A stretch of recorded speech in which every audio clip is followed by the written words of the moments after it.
MLA Gudem Mahipal రెడ్డికి మూడోసారి BRS party ticket కేటాయిస్తూ సీఎం కేసీఆర్ ప్రకటించిన నేపథ్యంలో పటాన్చేరుతో పాటుగా నియోజకవర్గం వ్యాప్తంగా బీఆర్ఎస్ పార్టీ ప్రజాప్రతినిధులు జీఎంఆర్ అభిమానులు కార్యకర్తలు టపాకాయలు కాలుస్తూ మిఠాయిలు పంచుతూ ఆనందాన్ని వ్యక్తం చేశారు. పటాన్చేరులోని బీఆర్ఎస్ పార్టీ పట్టణ అధ్యక్షులు అఫ్జల్ ఆధ్వర్యంలోని సంబరాలను నిర్వహించారు.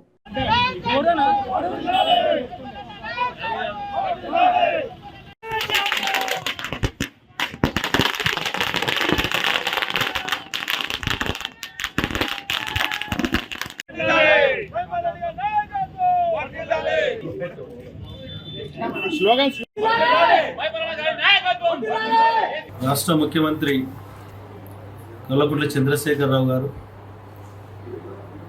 బీఆర్ఎస్ పార్టీ అధ్యక్షుడు కేసీఆర్ గారు తెలంగాణ రాష్ట్ర వ్యాప్తంగా తెలంగాణ రాష్ట్ర బీఆర్ఎస్ పార్టీ సభ్యులను అసెంబ్లీ టికెట్లను ఈరోజు డిక్లేర్ చేయడం జరిగింది. 105 మందికి ఈరోజు డిక్లేర్ చేయడం జరిగింది. ఏ మాట ఇచ్చిండో ఆ మాట ప్రకారంగా మడిమ తిప్పకుండా కేసీఆర్ గారు 99% సిట్టింగ్లకే టికెట్లు ఇవ్వడం నేను ముఖ్యమంత్రి గారికి శిరస్సు వంచి నమస్కరించుకుంటూ ధన్యవాదాలు తెలియజేస్తాను. ఎందుకంటే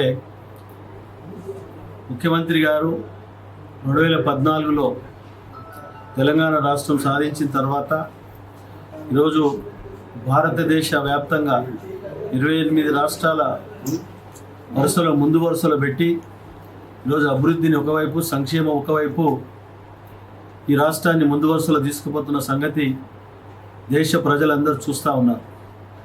దాన్ని దృష్టిలో పెట్టుకొని ముఖ్యమంత్రి గారు బీఆర్ఎస్ పార్టీ సభ్యులను డిక్లేర్ చేయడం ఈరోజు బీజేపీ, కాంగ్రెస్ గుండెల్లో పరుగులెత్తా ఉన్నాయి, రైళ్లు పరిగెత్తా ఉన్నాయి. ఎందుకంటే ఇంత ఎట్ ఏ టైం ఒకటేసారి ఇంచుమించు 100% టికెట్ డిక్లేర్ చేయడం అనేది ఆషామాషి కాదు. దమ్ము, ధైర్యం, గట్స్ ఉన్న లీడర్ మన ముఖ్యమంత్రి గారు. ఆ విధంగా ఈరోజు రాష్ట్ర వ్యాప్తంగా గులాబీ కార్యకర్తలు కానీ ప్రజలు కానీ సుఖ సంతోషాలతో ఉన్నారు. సంక్షేమ పథకాలు, అభివృద్ధి